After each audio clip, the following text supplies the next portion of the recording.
So I'm glad to be back at sambaXP again.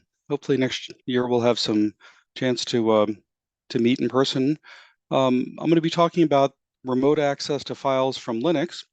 There have been some very exciting changes and progress in SMB client and server in Samba as well, and KSMBD, as you saw in yesterday's talk by Namjay, over the past year. But I'll be focusing on the client changes.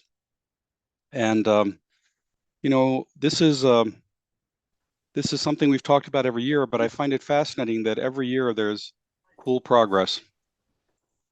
So I've been a member of the Samba team for a long time. I work in Azure storage, so a lot of the testing and some of these features are run against Azure XSMB.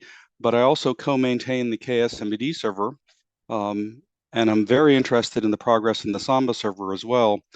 So it's been kind of exciting to be testing against so many different servers.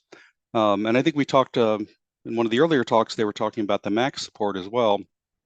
That's another thing I want to look at, is make sure that we support that well.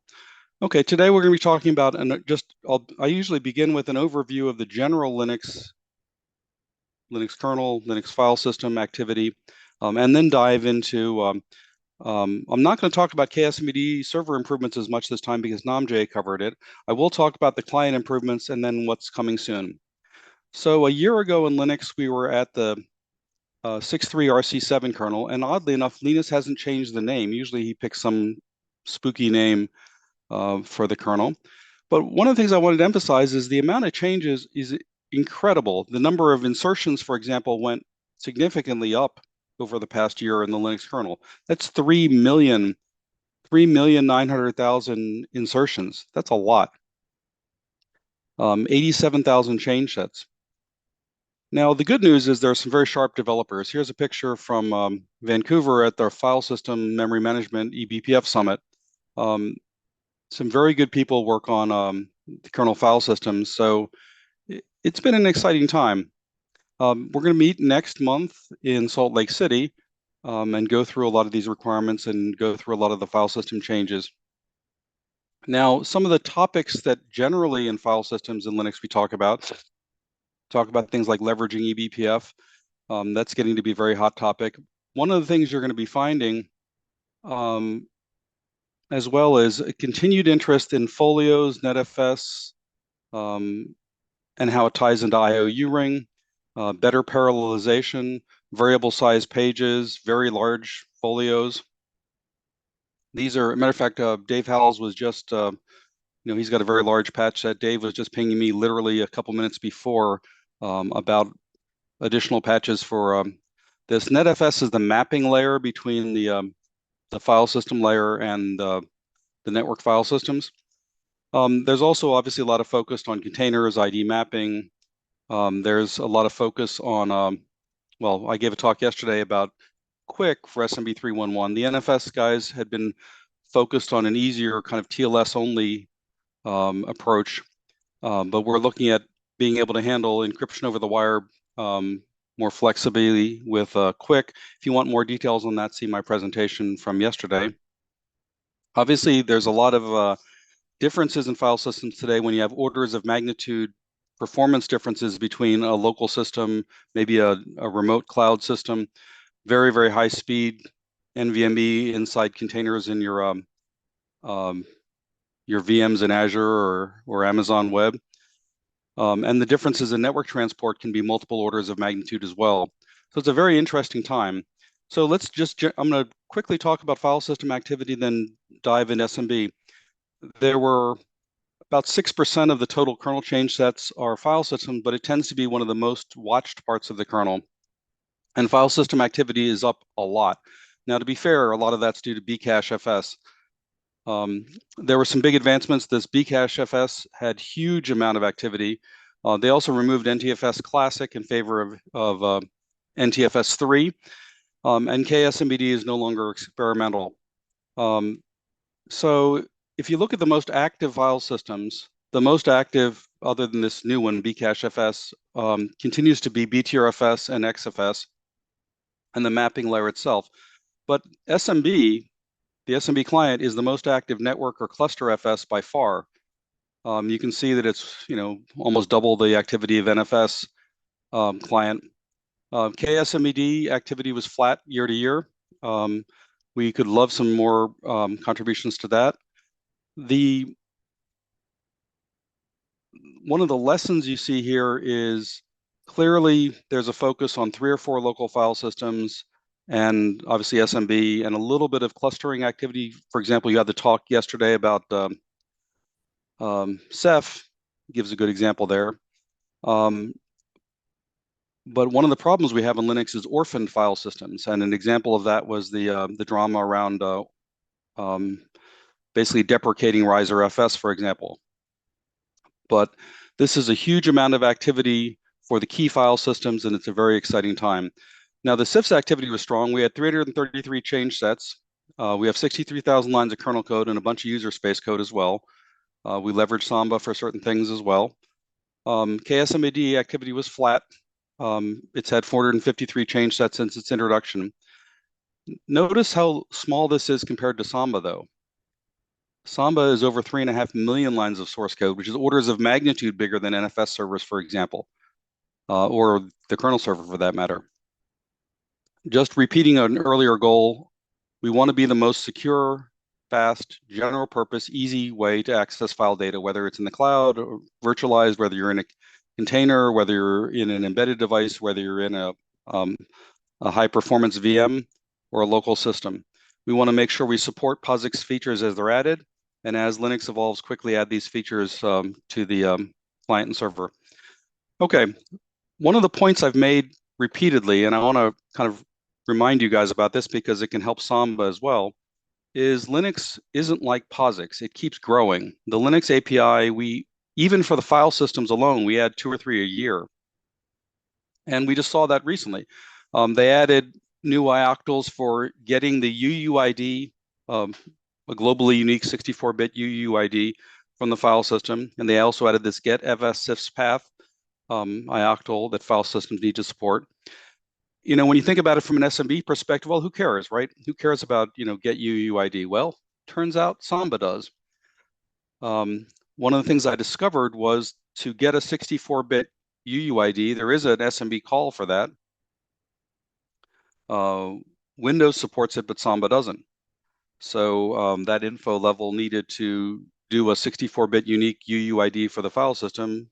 We need to, add one more call to Samba to get it. There were 3 sys calls added. Some of it actually were kind of interesting. There was some drama that Linus had about querying attributes, but fchmod at 2, list mount, and stat mount were all added in the last 6 months, actually. These 3 sys calls, one of the key things that we have to figure out is, are there things that would help us if we added them to Samba and to the Linux kernel client to support these? But over all of this, one of the things that's been going on over the last 2-3 years, actually since 2021, has been the rewrite of the memory management layer of Linux, folios and IOU ring.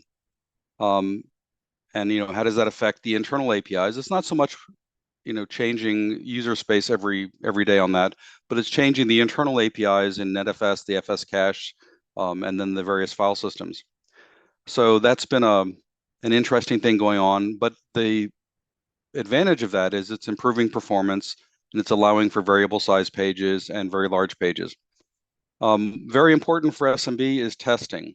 We have dozens of different implementations of SMB clients and servers on lots of different platforms. Last year's PlugFest was very helpful. The last 2 years of the Storage Developer Conference, we've had in-person PlugFest, and it'll be there again this year. It's very helpful. Okay, I'm not going to talk about the kernel server status, but I want to remind you that Namjay gave a talk yesterday, and take a look at the kernel server status that he presented yesterday. Those slides, if you missed it, when they're posted. I gave a talk yesterday on improving the network stack. So one of the things that's super exciting is this progress on Quick. We don't have a kernel driver for Quick in Linux, unlike Windows. And what that means is that we don't have the ability in the SMB client to be able to sort of work around that port 445 problem where port 445 is blocked and access servers like Windows over port 443. There are some nice demos done by Visuality and Windows on how Quick works over the last 3 years. This kernel driver that 3 guys at Red Hat are working on, I summarize its status and talk about the small changes that are needed for SMB to enable that to work SMB3.1.1 over Quick for Linux. So that talk should be available. I presented that yesterday. Okay, let's talk about the recent improvements in the client. There have been a lot of interesting patches, fixes, improvements in DFS. One of the nice features of SMB is this global namespace, and it's easily used by Samba and Windows servers.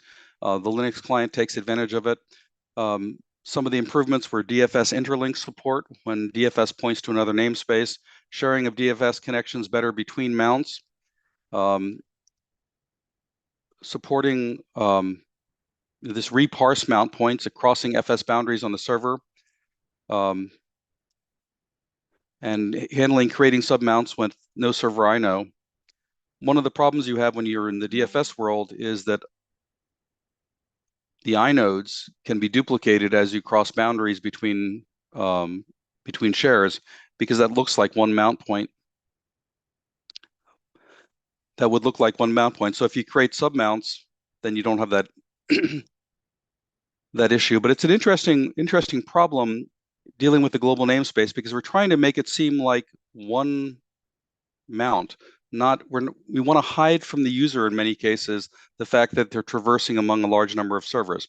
One of the most common problems, especially things that Paolo has been dealing with, has been just all the reconnection corner cases for various DFS use cases.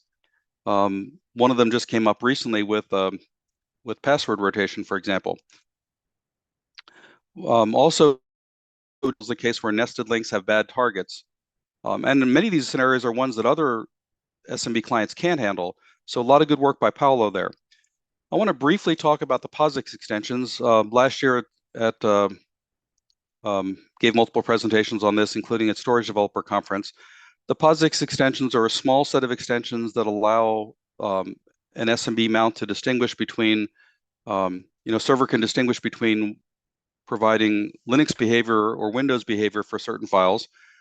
So if you open a file with the POSIX open context, you can delete open files, you can rename open files, you get case sensitivity. The details are presented earlier conferences. It's actually a small set of extensions, but it helps POSIX behavior. I wanted to just give you a typical example here. I just did this literally 5 minutes before the talk. This slide here is a mount to KSMBD, and notice the mode bits are reported properly. So, these are minor things, but they're helpful. So mount is the KSMBD, the mount to KSMBD. Share scratch is the local version of the same files. It provides more accurate mode bits, but it also provides POSIX behavior on delete, rename, and case sensitivity. Multi-channel. So one of the advantages SMB has over NFS and some other protocols is that we can dynamically query what network interfaces are available, and over a single mount, we can spread it across multiple network channels. And there's huge advantages to this. Even with the case of one network adapter, if the server's network adapter supports RSS, you have benefits setting up 2 sockets to that server, 2 network connections to that server, even if there's only one network card. Now, before multi-channel, what you'd have to do is mount with no share sock, and then put half your I/O on mount 1 and half your I/O on mount 2. So you'd mount to the same server mount 1 and mount to the same server mount 2, same share, and then just try to spread your I/O across that with no share sock mounts. But what's beautiful about multi-channel compared to many other network file systems is that dynamically we can connect to the correct number of channels, what the server offers, the highest speed channels, and we're getting I/O spread across multiple network interfaces to allow more parallelism and much better performance. We need to enable this soon by default. So when the server is supporting multiple interfaces or RSS, we should be enabling by default, because we've had at least 2 or 3 years now of good testing, and little bug fixes have been found here and there thanks to work by Sham and others, and improvements. Which channels to allocate, which channels to use. How do we decide whether it's better to use channels if they're slightly slower? Should we, if we see a 1 gigabyte channel and then a 100 meg channel, obviously we don't want to be using the 100 meg channel, but if we see channels that are close in speed, how do we allocate I/O across those channels properly? How do we decide which channels to use? These are things that we've been improving gradually over the last 3 years. One of the other really nice features of SMB is the ability to do not just file caching, but directory caching. In NFS world, they call these delegations. And they can be problems if we're not careful about them. You can chew up a lot of server resource, for example, if you took millions and millions of file leases and directory leases and didn't close them. So we have timeouts configurable for this. One of the things we added recently was a module parameter called directory cache timeout that lets you control how long you want to keep a directory cached and its metadata cached. We also have a mount parm that lets you specify a maximum number of cached directories for that mount, and also handle timeout, which lets you configure how long you want to keep deferred close files open. One of the example workloads for that would be, let's say you open a file, write to a file, close a file, then immediately open it again and read it. In previous file systems and previous SMB behavior, what you typically see was open a file, write, you'd see the write activity. When you closed it and you opened it for read, you'd see the reads go across the wire. When you're using deferred close, handle timeout, you don't see any reads that go across the wire because you've kept the cache open for a few seconds longer. We can configure that default timeout from 1 second to a larger number via this new mount parm. What that allows you to do is, if you have workloads, let's say, open a file, read it or write it, close it, and then 10 seconds later, open and read the same file, you may want to increase the deferred close timeout. One of the very nice things about file leases and directory leases is they're very safe. They don't expose data integrity issues, because if another client on another system is trying to write to the file, those leases are broken. Okay, there was a lot of changes that went in, let's say 2 months ago to 5 months ago by Paolo to support a much broader set of special files. Servers like Windows had multiple ways that they supported special files like care devices, block devices, FIFOs, and symlinks. Typically for symlinks, we default to the way Mac does it with MF symlinks. But if you want to support server-side symlinks that are visible to the server, or if you want to be able to create FIFOs, block devices, or care devices, the way Windows handled this was different in various cases. For example, the WSL and the Windows NFS server created them using different reparse points. We now support a much broader set of special files by being able to support them. If you, for example, in Windows created a file with the NFS server, an NFS mount to Windows, we can recognize that. If you create it via WSL, we can recognize that. This new mount parm reparse also allows you to choose the default format that you'd like to use to encode them when you create them. So if you want to, you can set reparse to the NFS format or the WSL format, for example. If you want to force a particular format when the Linux client is creating the reparse points. One of the things that has been very exciting and very important has been,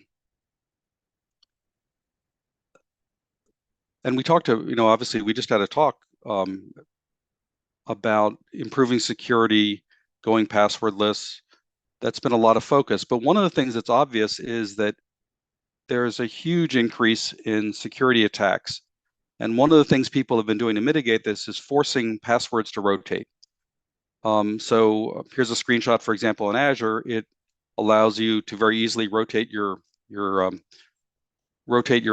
password, your security account key.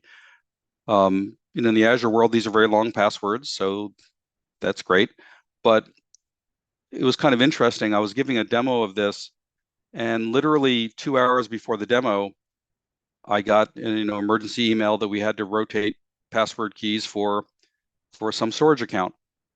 So this is a real feature, and it's very important to be able to support it. But today, the problem you have is that, especially in containers, you might have an application that has hundreds of files open, and to change the password on a mount, you'd have to unmount and mount again, which might not be possible because you may end up having open files that prevent you from being able to effectively do that. So how can you support this feature? And this is what we just added to Linux, the ability to support this this commonly needed feature of, how do you update your password for an existing mount without having to tear down, unmount and mount again. So here's an example. Let's say you had two mounts to the same server. Let's say if you look in the Azure example, they allow you to have two passwords for a share. So you could have that storage account name could have, for the shares in that storage account, you can have two passwords, key one and key two. So let's say you mounted mount one to key one with password key one and mounted mount two with password key two. I don't show it, obviously, the passwords here for security reasons, but if you clicked rotate key, as you see in this slide, you click rotate key. If I do a stat on mount one, it's going to say host down. And you're going to see below primary channel disconnected, and you're going to see that session status, password no longer valid. Mount two continues because we didn't rotate the alternate password for that share. So one of the obvious things we could do is remount. Well, before, when you tried to remount with a new password, it would say it's not allowed. You can't specify password or remount. What we allowed is you can specify the new password on remount. So if you rotated the key and got a new key one, you could specify either the new key one or the old key two in remount. And you can see an example above, mount-t cifs remount password equals the new password. If you type remount, stat now works. Why is this important? What this means is that you wouldn't have to unmount and mount to fix the password change. Just simply doing a remount, everything would seamlessly start working again, wouldn't lose any data, wouldn't have to unmount anything, wouldn't have to close the app. So that feature, remount, was added in the 6.9 kernel. It's already been backported to 6.8, 6.6, and various other kernels. But what if you, but that only works if the session is disconnected. So another way to handle this, and a second thing we added, was the ability to mount with an alternate password or remount with an alternate password. So you can have a password 2, just like if you look back in Azure, it has 2 passwords allowed for a storage account. You're allowed to specify a second password. And why is this useful? There are examples that are pretty common where a server, they're going to roll out password changes, but it takes maybe an hour or more to roll out the password changes across all the servers. So you don't know at the moment that your app is running whether it's going to need the old password or the new password, because you could be mounting just before or just after the password change. So if you know the new and the old password, you can specify password and password 2 on mount or remount. You can remount with the old and the new passwords. This allows you to deal with cases where an upcoming password change is expected. And of course, as the other advantage of this is if you know the password change is about to come or your session's still up, you can specify password 2 to be the newly rotated password. So this feature came up a lot as a requirement because of this change where it's extremely common that there are requirements put on storage accounts that they change passwords at a very regular interval. And this makes it very seamless for the user, so they don't have to close the app or tear down the mount to change the password. So until these changes, changing a password required unmount, then mount again. Now you can do a remount with a new password if the session's down, or specify password 2 equals, which gives an alternate password for them to try if there's an access denied on reconnect. There was an alternate approach called cifs.creds that's used for multi-user, and you can look at the man page of cifs.creds, that's used for multi-user mounts in the non-KRB5 case. And by the way, this is mainly for the non-Kerberos case. For the Kerberos case, we can upcall and get new tickets. For cifs.creds, that was commonly used for multi-user mounts. The problem with that is that it's stored in the kernel keyring. And working with David Howells, one of the things he mentioned was that the kernel keyring, the processes that have access to that are the children of the process that did the mount, or ones that have that same, but the reconnect process, the one that's actually doing the reconnect, can't access those keys. So the process doing the reconnect can't find the keys needed for a user, unlike the mount command itself, which can look in the kernel keyring for it. So anyway, this ability to remount with updated passwords is now in Linux kernel 6.9.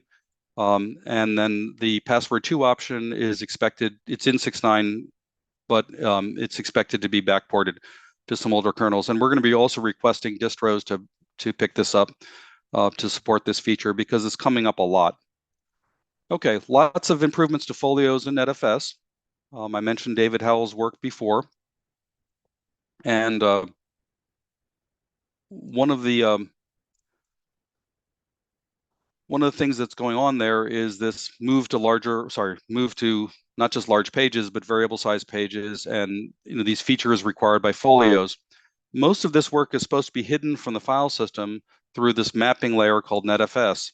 And there's been a gradual move of code in 9P, AFS, CIFS, CEFS, NFS to support this. I reference a couple LWN articles that may be helpful for you, but I also wanted to note to you that finally Linux is moving toward larger block sizes, which may help performance over the network as well.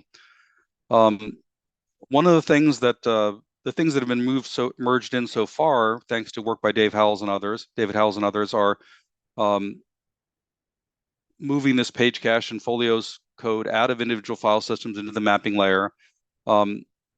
The file system just simply supplies these read and write operations from iterators, and allows interleaving reads between the local cache and servers. Some of the things he's working on now, improving the FS cache, offline caching, support for write-through caching, support for vectored writes, trying to support content crypto where you're encrypting it on the client. Obviously, we can support encrypting on the server, and obviously we encrypt over the wire already, but supporting encryption on the client side in the MM layer. There's a large patch series to evaluate for 6.10, and you can see these branches here on kernel.org. They're in Linux Next already. They handle retries and credit renegotiation better. SMB has some unique cases where we have to deal with retrying writes. Anyway, this patch series can be important for performance as well. Want to give a very quick summary of the changes over the past year. This was a very active release, the 6.3, with these ID mapping improvements, many multi-channel and DFS improvements, but we also lowered the default deferred close timeout. So if you did that workload where you open a file, write to it, close it, open it, read it, close it, you've got 1 second by default now to reopen the file and keep that cache data. Otherwise, deferred close timeout will kick in. We lowered it from 5 seconds to handle some performance regressions when you had many files open. But obviously, on a workload-specific basis, there are cases where you want this a very large number. And that's easy to configure on mount. So on the 6.4 kernel, there were some important deferred close fixes.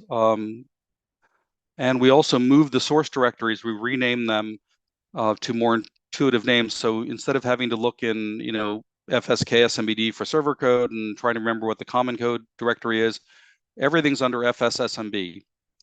Under FSSMB, there's a client directory, there's a common code directory that's shared, and then there's a server directory. So it's a more intuitive way of finding code now for the kernel. In 6.5, we improved the performance of deferred close by avoiding some unneeded lease breaks. And there were crediting improvements for cases where we were low on credits, lots of parallel I/O and low on credits, various important reconnect fixes. There are cases where people want to do network traces, and by default, many servers require encryption. So to do that, you need to get the decryption keys so you can bring them in Wireshark and read what's going on in the network. And that was fine, but some people didn't know a file in that. They didn't know the name of the file on that. They just knew the name of the root directory. So we can now dump the decryption keys by specifying a directory name, not just a file name. So you can, ask to SMB info to dump the decryption keys for /mount2 instead of having to remember the name of the files in /mount2. This makes it easier for debugging. There was also a laundromat thread added by Ronnie to clean up directory cache periodically. Also, there were cases in containers where we needed to know the network namespace to understand about reconnect issues. And we now dumped the network namespace. 6.6 kernel had a bunch of DFS fixes, added a lot more support for a broader set of reparse points, improved reconnect. We added that mount parm max cache drs to control how many directories are cached, and added the module parameter dir cache timeout to control the length of time a directory is cached with directory releases. 6.7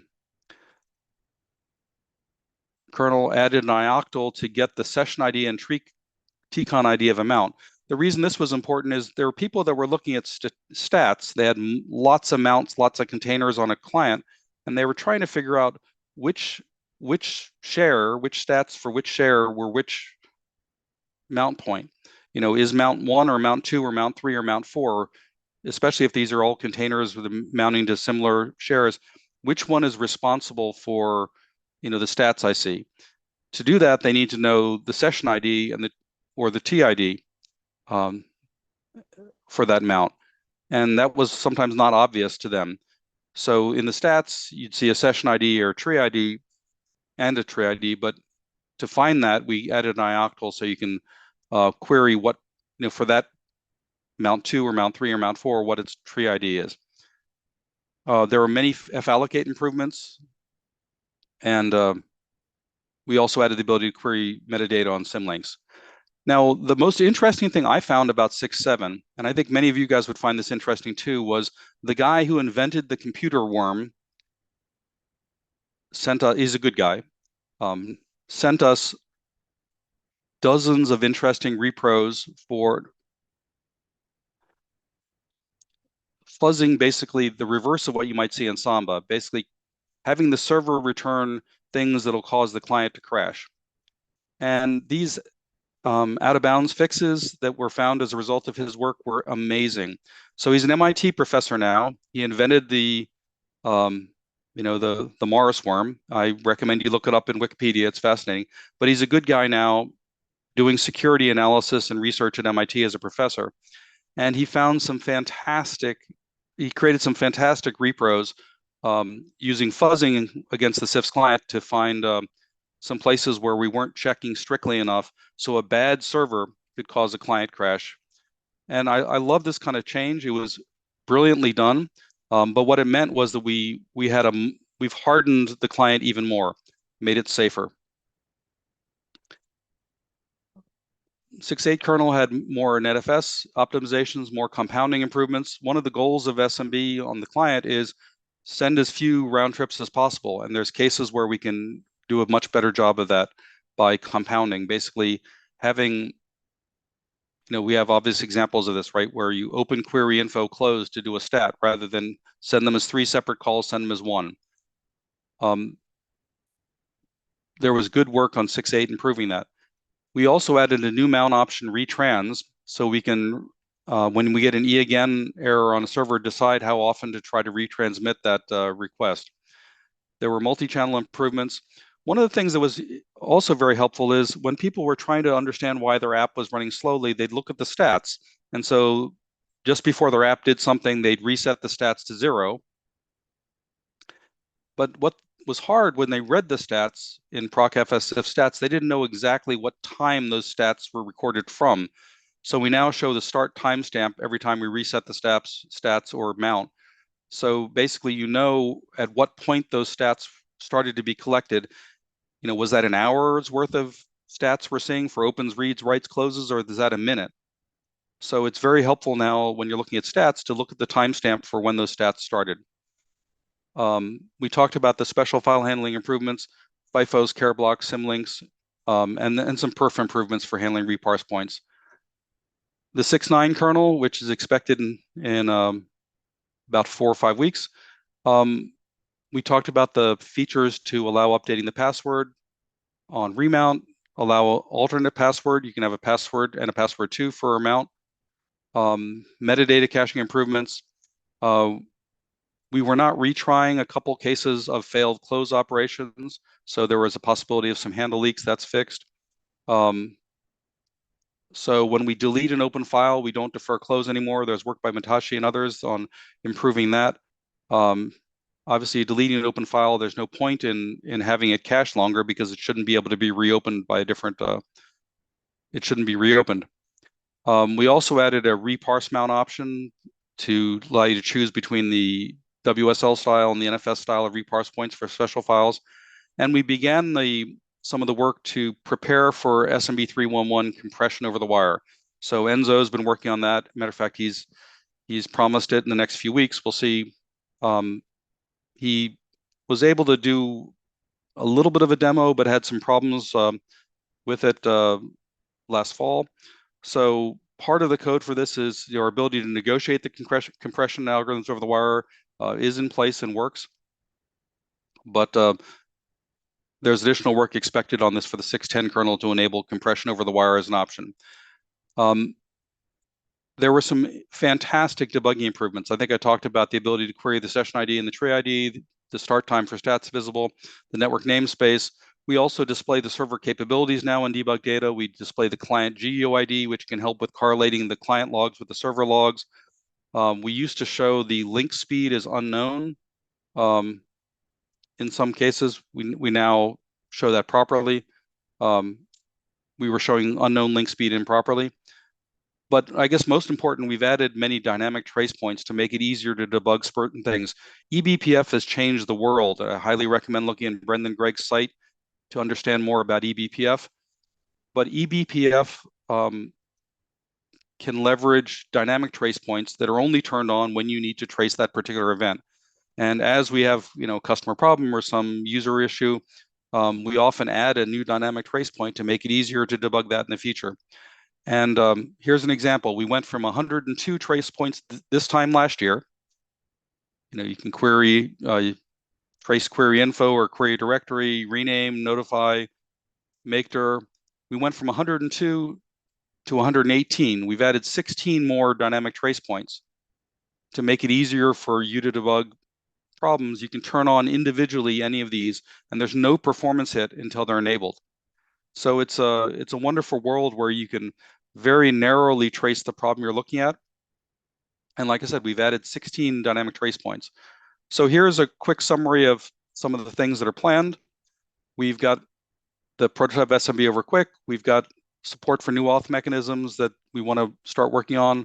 We need to continue to test the POSIX extensions to Samba, make sure that the POSIX extensions aren't missing anything, add support for TMPFILE, re-enable support for swap files, better use parent leases. We talked about the compression support.